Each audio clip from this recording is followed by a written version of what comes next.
Do you smoke? No. Do you drink? No.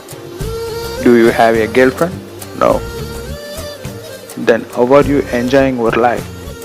வெயிலின் சுத்தம் ஆனந்தம், மழையின் சத்தம் ஆனந்தம், அடமழையில் கூட சாயம் போகா வானவில் ஆனந்தம், வாழ்வில் நூறானந்தம், வாழ்வே பேரானந்தம், பெண்ணை அறை எழுதும் சுயஜரிதம் அதில் அன்பே ஆனந்தமா.